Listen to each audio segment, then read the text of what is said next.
Just over this fence. Not over to this fence. This fence Absolutely not. I'm staying close to him because Alright, if so he I'm gonna was go anywhere. white and female, he wouldn't have had his face smashed in I front here, I of don't me. know. Okay. Good. I'll just ask you to stand right here, okay? You get privilege, you don't have to work as hard, you can slack off in jobs and still get promoted and still not have to worry about somebody coming after you. So whiteness to me is about privilege and access to information systems and people and power that you didn't earn. I went through a time where I was poor and I had to take care of my father, and I worked with about 100 African American men, and I was the only white male on the shop floor, and I was really horrible at this job. It was a metal grinder. I'd grind too much of it, I'd make big indentations, I was constantly messing up, and I was sure I was going to get fired. It was just a matter of time. And about 6 months into the job, the boss and a few of the managers come over. They're all white men, and I thought, this is it, this is the day I'm getting fired. And they came over and told me that they've had their eye on me and they think that I'm management material. I said, what? And they said, yeah, you stick around for a while and we think you've got potential to be a manager here. Man, I tell you what, nothing makes racist white people more pissed off than me, a white person, trying to educate about racism and trying to educate about what white privilege is and all these things. And it's so funny because these same people will argue with me till they are blue in the face about how they're not racist and we don't live in a racist institution and black and brown people have it so easy and racism doesn't exist anymore. But then they will turn around and say the most racist, ignorant, vile shit you've ever heard in your life. The disconnect is amazing. And this is why I make content like this, because it's so important, because we do live in a racist institution and we are all raised in racism as white people. This is simply a fact. And the crazy part about it is every one of us knows this. Even the ones who will sit there and fight with me to the death about it and act like it doesn't exist. Y'all know white people are racist. Y'all know about the casual racism, the casual microaggressions that we are raised in, no matter where we live in this United States of America. And this is why I will never stop. I will never stop trying to educate as a white person about racism and how we need to learn. We need to evolve. We need to do better. It's almost as if they feel like admitting to a racist institution or admitting to racism makes them this evil, terrible person. And so they would rather double down than to grow and be a good person. And that's so bad, because all that says to me is that you have a small mind and a cowardly soul. And I wish better for you than that, truly, because everything in your life will get better when you stop being so ignorant.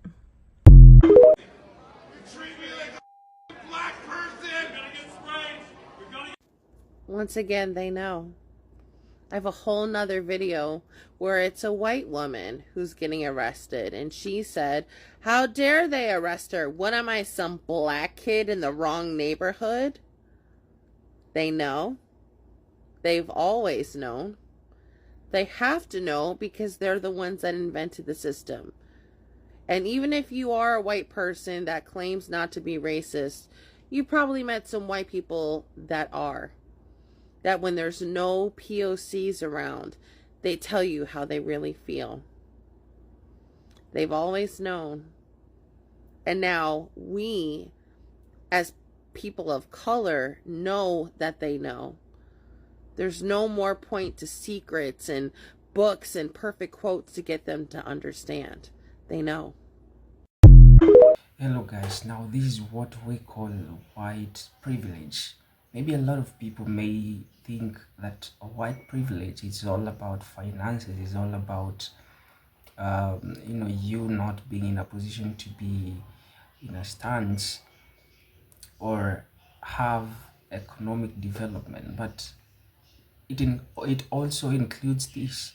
And I really want us to watch these videos that I've compiled here for you, and then later on let's have a real quick discussion of the same, and also share your views, share your thoughts concerning it in the comment section. I'll be here so that we may have a very educative and impactful talk about it. And also a good time while hanging out. I welcome you once again to this platform. If this was if this was your first time in this place, do hit your subscription, your comment, the comment section, and also give us a like. We're going to greatly appreciate. For now, let's jump in. I was kind of humiliated and embarrassed, at the whole situation, because it seemed like it was a racial issue to me. Clover Police Sergeant Tracy Reed had that experience at a Chick-fil-A restaurant in Augusta, Georgia, while on a work trip a few weeks ago. He and 3 other CPD officers, all of them white, went into the restaurant for breakfast. We all came into the restaurant together, we rode together, came in the restaurant together, all had the same uniform on, stood in line together. There was never a time that we were not together while standing in line. They say all 3 white officers were offered a complimentary meal, which they say is often offered to law enforcement at the popular restaurant chain. But when Sergeant Reed got to the register, he had to pay. He said he had to pay for his meal, and it infuriated me. And I told him, I said, "Do you want me to go say something?" And he was like, "No, I don't want you to cause a scene." But I could tell by the way he looked that, he just looked down at his plate and he looked really embarrassed and humiliated, which really made me mad. Eventually, Reed wrote this letter to Chick-fil-A corporate demanding the chain retrain employees at the Augusta location and strengthen corporate-wide policies on compliance with civil rights laws. But Reed and the other officers were not satisfied with the response from the Augusta store manager, which included 2 cards for free meals. They said that it was perceived that we were embarrassed or that it was a racial incident, which I didn't like, because I know it wasn't perceived. It actually happened. He's not the only one to perceive it. We all perceived it that way, and it's not even perception, it's what happened. It was a racial issue. How many cops do it take for a public photographer? Well, we're just trying to see what you're doing, man. Walking around filming everybody with a gun on your hip. That's totally legal. Not on county property, I don't think. This is public property. This is county property. Which is public property. Call your supervisor. Before you sign your name on the dotted line on the lawsuit, call your supervisor. This is public property. This is county property. It's public. This is taxpayer. Well, if you don't think so, I need you to know so, because these are my rights you're about to violate.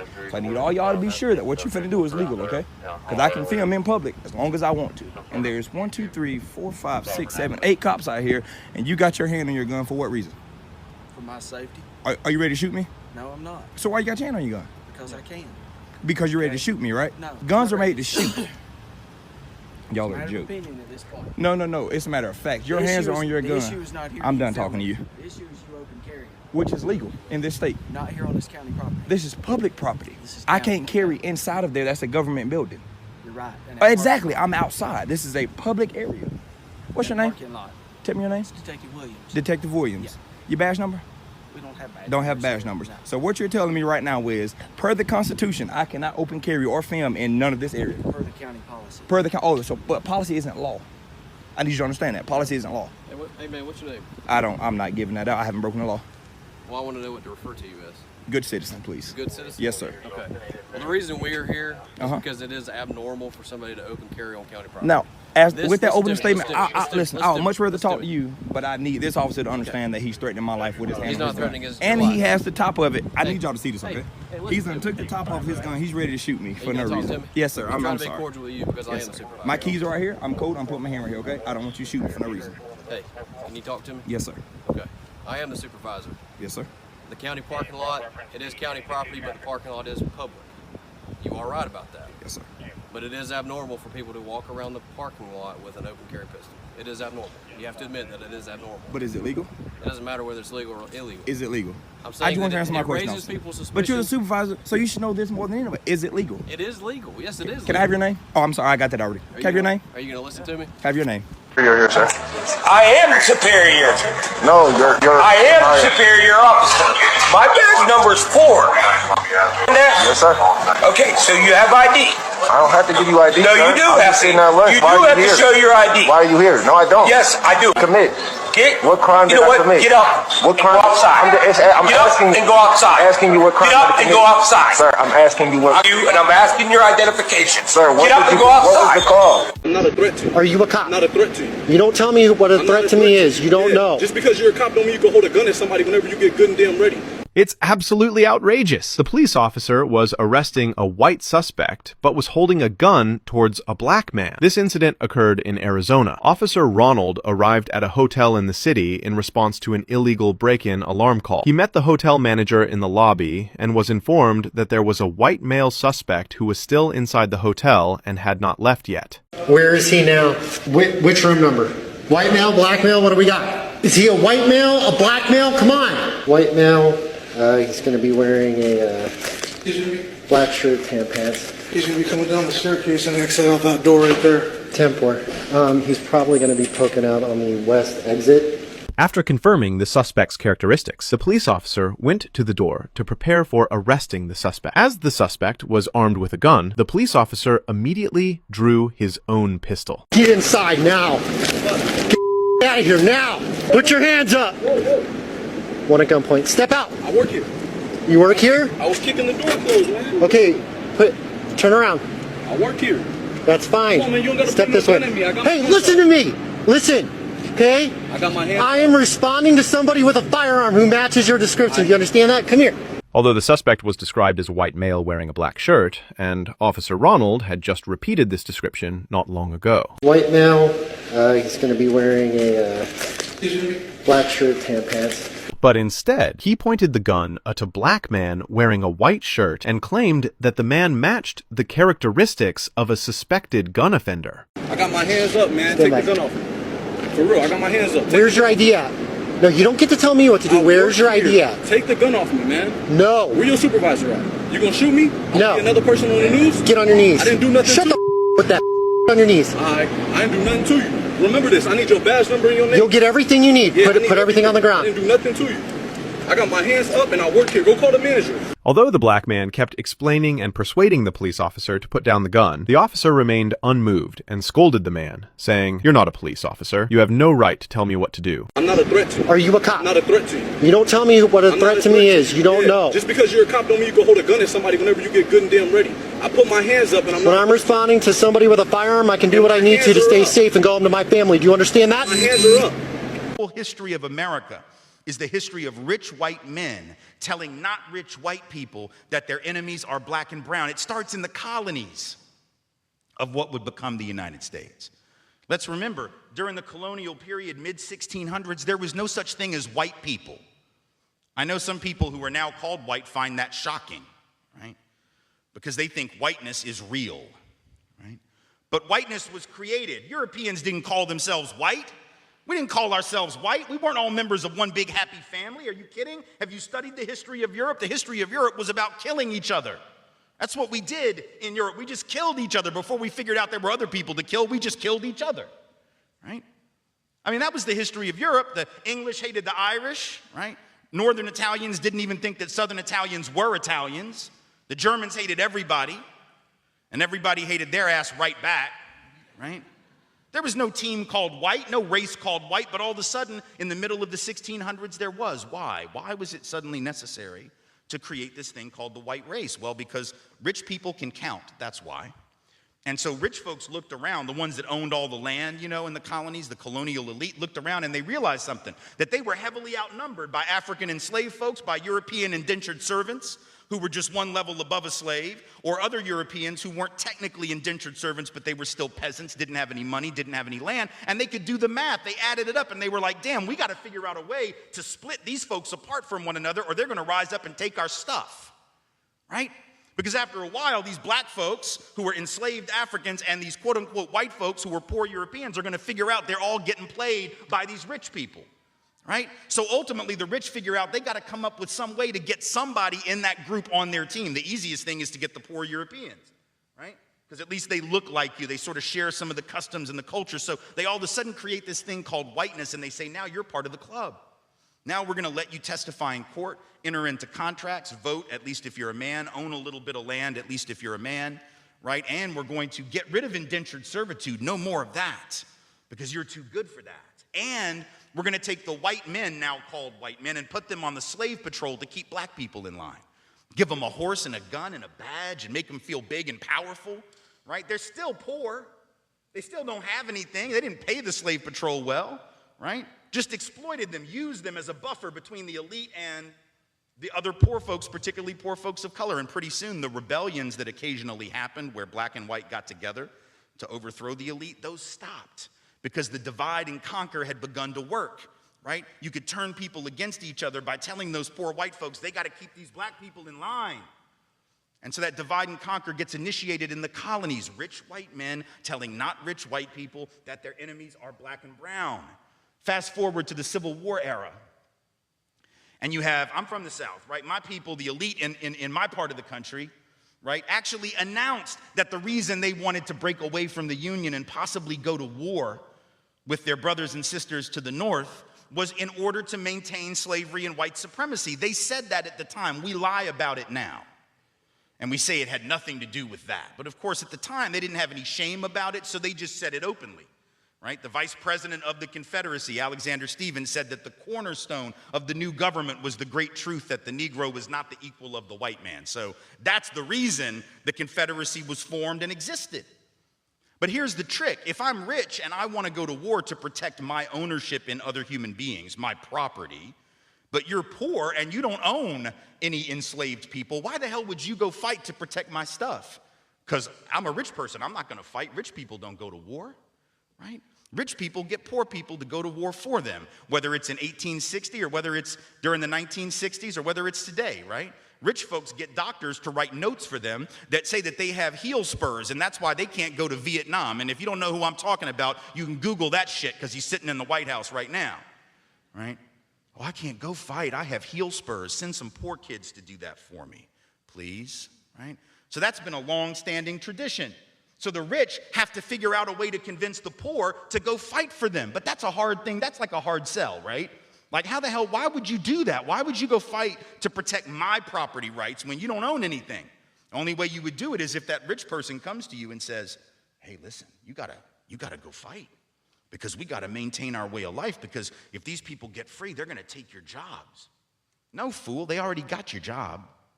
That's how it works, right? Because if I'm white and I got to charge you $1 a day to work on the farm, but you can get a black person to do it for nothing because you own them, guess who got the job? Free got the job, right? So in a sense, poor white folks would have been better off joining with black folks to overthrow the slave system that would have raised the wage floor of all working people. But they got tricked by rich white men telling them that their enemies were black and brown. Fast forward to the 1930s. And you have white labor leaders. They're not even the elite, right? The labor leaders are not the elite, but they're the elite within the labor movement. And even they had fallen for it at this point. So they didn't want to integrate their unions. And they would say things like, well, we can't have black people and Mexicans and Chinese folks in our unions because if we do that, it's going to reduce the professionalism of our craft. We have to maintain the integrity of our profession. No, fool, you need more people in the damn union is what you need. And if you don't let those folks in, guess what happens? When you go out on strike, who is the boss going to use to replace you? They're going to replace you with the very same black and brown folks that you didn't want to work next to, right? And so at the end of and then you're going to blame them for taking your job rather than the white rich dude for giving it to them, right? Divide and conquer. Now, welcome back again. This is what it means when you hear about white privilege. Of course, a lot of people have not been in a position to, accept it and, know that this is a problem that we have and we have to face it head on. We don't have to run away from it. It's a conversation that we need to talk about it and, bring awareness to it. I know for many black folks, this is very normal. They know about it because they are the very, people that get to receive it directly. They are the very people that get to receive it. And so they cannot be in a position not to know about it. Maybe to white folks who don't know about it and but have been doing it, but have been seeing it happening, and they cannot understand that it's white privilege. Now look at the videos that you've just seen. It shows you something different, and I also really thank the white folks that I've seen there talking about it, sharing their views and thoughts about it, I can see this is an awakening, and it's a good trajectory. I really love the way they confronted it head on, and I think this message needs to be outside there, because the system is always portrayed, or I would say configured in a way that it hides all of this. Now you'll not get to understand it unless someone talks about it, unless history teaches about it. But the problem that we have here is that the American history doesn't teach about this, simply because they don't want it to be known. It is being performed by them. It is a system that is designed by them. So how can they work against their very own system that they created? Of course, that cannot happen. That's why you see the information is hidden. And there's this one guy who once said that the potent weapon in the hands of the oppressor is the mind of the oppressed. Now he controls everything that you get to know. He controls everything that, he knows what you need to know and what not, what you need not to know.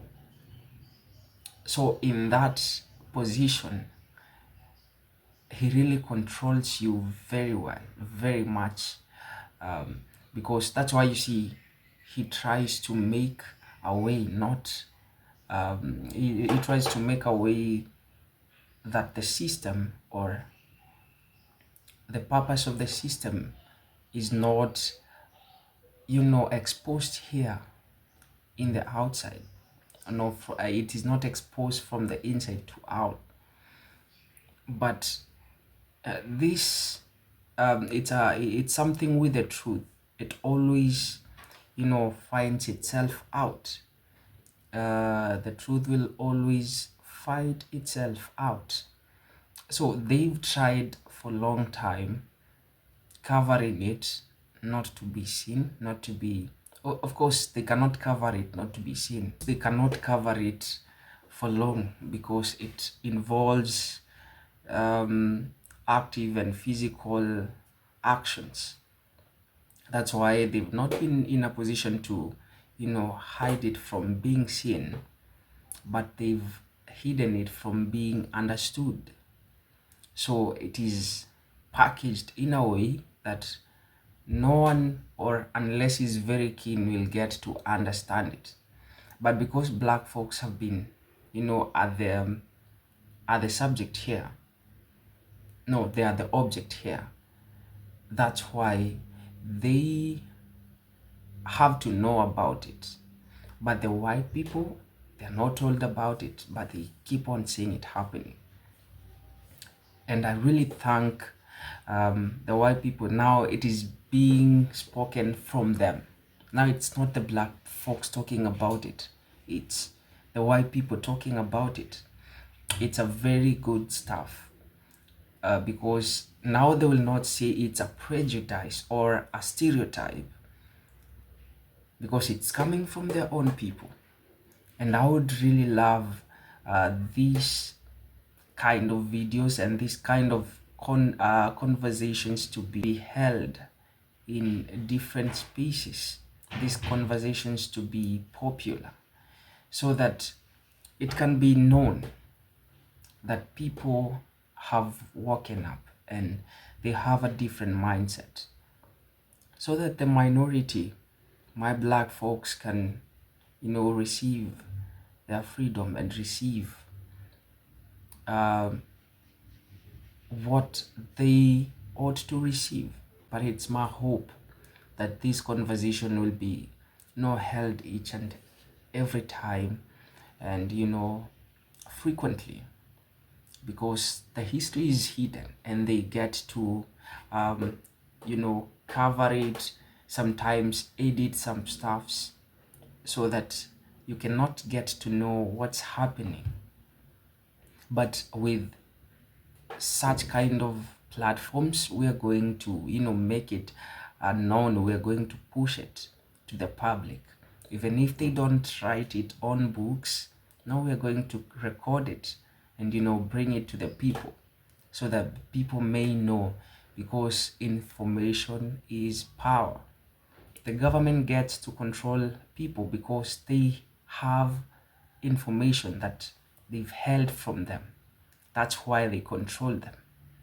But if the people get to access the information, now they cannot be controlled, but they are only led, and being led from a point of them knowing what's happening, and not being controlled from a point of being deprived of the very information that they need to have. I don't know what you think about it, but let's have a talk about it in the comment section. Tell me of your views, tell me of your thoughts, and I think we're going to have good time while hanging out, also getting to learn from each other and edify ourselves. I've been your presenter, and I do welcome you once again to the platform. Thank you so much for tuning in. Thank you so much for also subscribing, for my returning subscribers, for my new subscribers, for those who've not yet subscribed. Thank you so much for tuning in. And I will also urge for those who've not yet subscribed to do subscribe to the channel, like the video, share the content. We are going to greatly appreciate. Goodbye, my people. I'm hoping to see you in my next video. But until then, please stay safe, support a brother, support a sister. We are always preaching about humanity here. So let's spread it. Let's spread love. Let's spread about care.